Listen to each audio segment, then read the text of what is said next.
ایسے میں باسط اور اسفن آمنے سامنے ہوتے تو اچھی خاصی لڑائی شروع ہو جانی تھی۔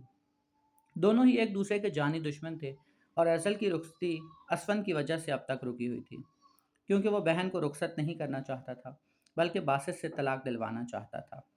لیکن دونوں کا رشتہ کسی نہج پہ پہنچ گیا تھا، یہ بات گھر والے نہیں جانتے تھے۔ ضائع ہو جاؤ گی میرے ہاتھوں سے، ہٹو آگے سے۔ اسفن کو اس کے خاص آدمی نے اطلاع دی تھی کہ باسط خان ایزل خان کے ساتھ ہے، اور دونوں کا رخ اس وقت خان حویلی کی جانب تھا۔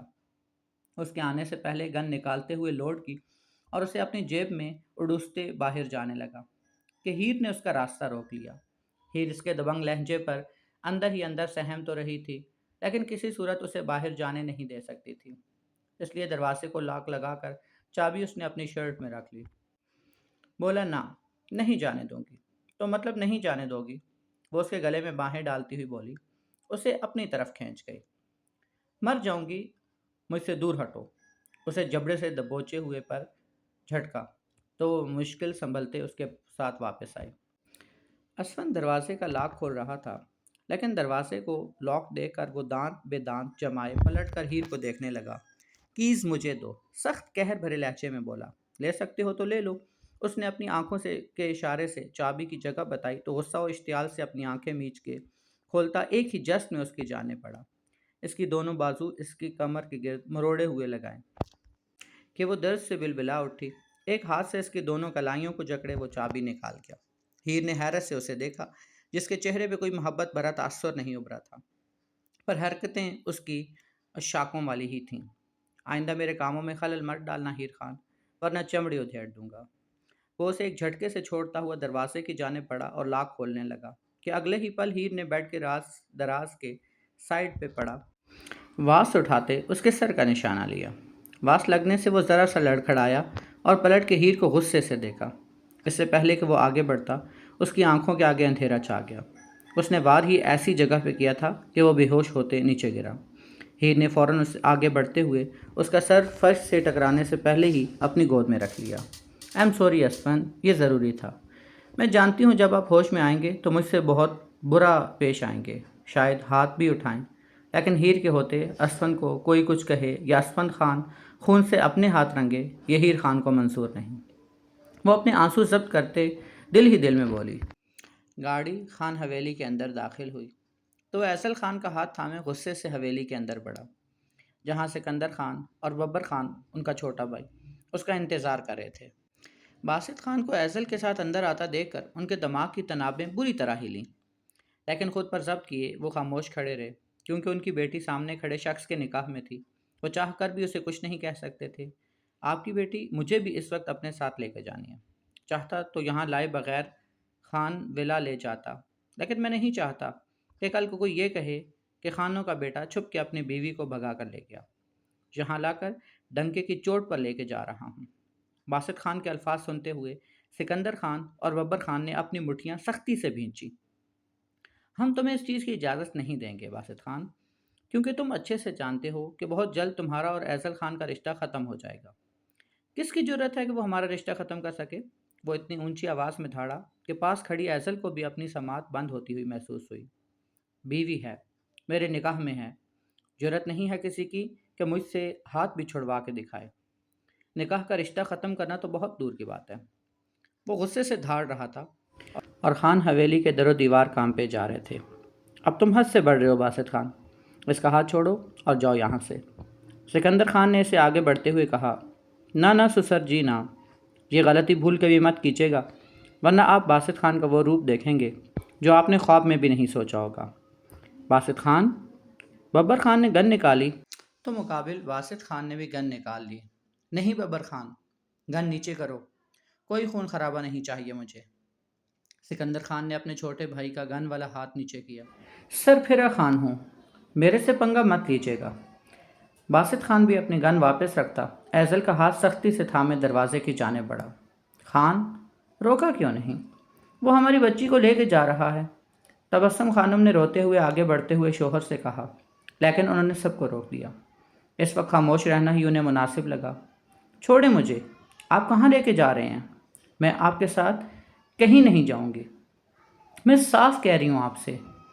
باہر آتے ہی گاڑی میں بیٹھنے کے بجائے وہ اپنا ہاتھ چڑھانے کی غرض سے اس کی کلائی پہ دانتوں سے کاٹ گئی۔ باسط نے بھی دانت پہ دانت جمائے، اس کا دیا درد برداشت کیا۔ ہو گیا ارمان پورا؟ اسے پیچھے ہٹتے دیکھ وہ اسے گاڑی کے ساتھ پن کرتا قریب ہوا۔ اب جب بدلہ لوں گا تو اپنی بار بھی برداشت کرنا، وہ اسے کہتے گاڑی میں پٹک گیا۔ بہت پچھتائیں گے آپ، وہ ہذیانی انداز میں چلائی۔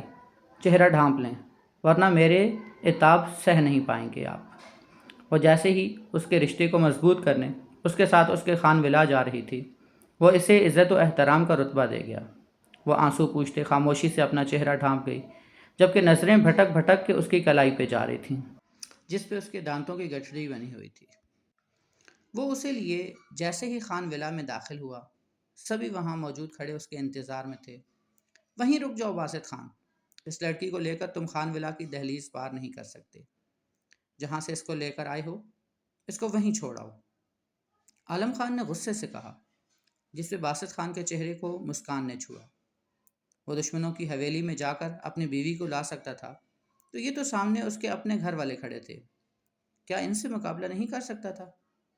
بابا جان، یہ ایزل خان ہے، میری بیوی، کوئی لڑکی کہہ کے مخاطب نہ کریں، اور یہ میرے ساتھ اسی گھر میں رہے گی۔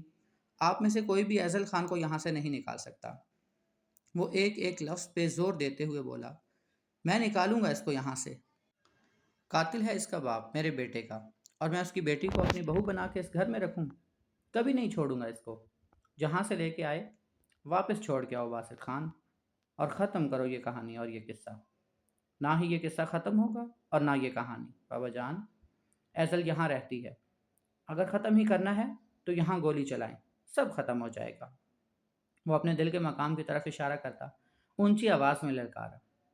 ایزل کی آنکھیں بھیگتی جا رہی تھیں، وہ واقعی اپنی محبت کا حق ادا کر رہا تھا، جبکہ ایزل بیک آف کر گئی تھی۔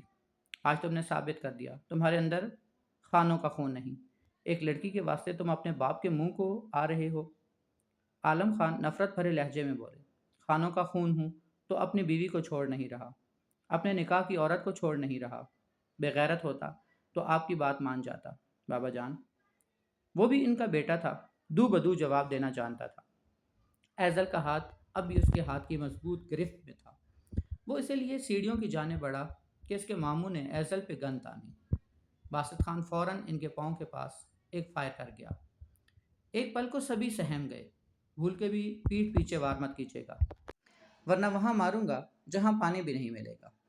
وہ غصے سے پھنکارتا ہوا ایزل کو لیے سیڑھیاں چڑھ گیا۔ تمہاری جرت کیسے ہوا ہمارے بیٹے پہ گن تاننے کا؟ عالم خان غصے سے پاگل ہوئے۔ خان لالا، ہم نے اس لڑکی پہ گن تانی ہے، پر باسط خان کو نہ جانے کیسے پتہ چل گیا۔ ارشد خان دانت کچکچاتے ہوئے جھنجھلائے، بیٹا ہے وہ میرا عالم خان کا، کوئی عام بندہ نہیں جسے تم گن دکھائے گا اور وہ تم کو چھوڑ دے گا۔ شکر مناؤ اس نے گولی تمہارے سینے پہ نہیں چلایا۔ عالم خان گردن اکڑا کے کہتے اپنے کمرے کی جانب بڑھ گئے۔ وہ جانتے تھے باسط خان کتنا ضدی انسان تھا، اور وہ اسے ضد سے نہیں توڑ سکتے تھے، اس کے لیے انہیں کچھ اور ہی سوچنا تھا۔ اسے جیسے ہی ہوش آیا اس نے خود کو رسیوں سے جکڑے پایا، ماتھے پہ بل ڈالے اس نے آنکھیں کھولیں، سامنے ہی وہ بیٹھی دکھائی دی۔ اسفند نے اٹھنا چاہا، لیکن اس کے ہاتھ ہیر نے کس کے بیڈ کراؤن کے ساتھ باندھے تھے، اور ان سب میں وہ کتنا ہانپ گئی تھی وہ جانتی تھی۔ ہاتھ کھولو ہیر، ورنہ آج تمہاری جان میرے ہاتھوں ضائع ہو جائے گی۔ وہ غصہ سے دانت چباتے پھنکارا، ہرگز نہیں، آپ کو کھولا تو آپ نے شیر کی طرح مجھے چیر پھاڑ کر کچا چبا جانا ہے۔ ہیر، اگر اپنی سلامتی چاہتی ہو تو چپ چاپ یہ ہاتھ کھول دو، ورنہ میں نے خود کو آزاد کروا لیا تو تمہیں باندھ کے ایسی سزا دوں گا کہ تمہاری چیخیں پورے کمرے میں نہیں پوری حویلی میں گونجے گی۔ وہ سرد لہجے میں وارن کر رہا تھا۔ ہیر دل ہی دل میں بری طرح گھبرا گئی تھی، لیکن چہرے سے کچھ ظاہر بھی نہیں ہونے دیا۔ بظاہر مضبوط بنی بیٹھی وہ گہرا سانس بھر گئی۔ مجھے ڈر نہیں لگتا آپ سے۔ وہ مزے سے صوفے پہ لیٹ گئی، جبکہ اسفند پیچو تاب کھا رہا تھا۔ ایک بار یہ رسیاں کھل جائیں حوریہ خان، آج تم پکا گئی۔ وہ اسے آخری دفعہ وارن کرنا نہ بھولا، جبکہ وہ منہ سر لپٹے سونے کی کوشش کرنے لگی تھی، اور کچھ ہی دیر میں نیند میں گم ہو گئی۔ اس کی نیند بہت گہری ہوتی تھی، ایک بار سو جاتی تو پھر ڈھول باجے بجا دو وہ جاگتی نہ تھی۔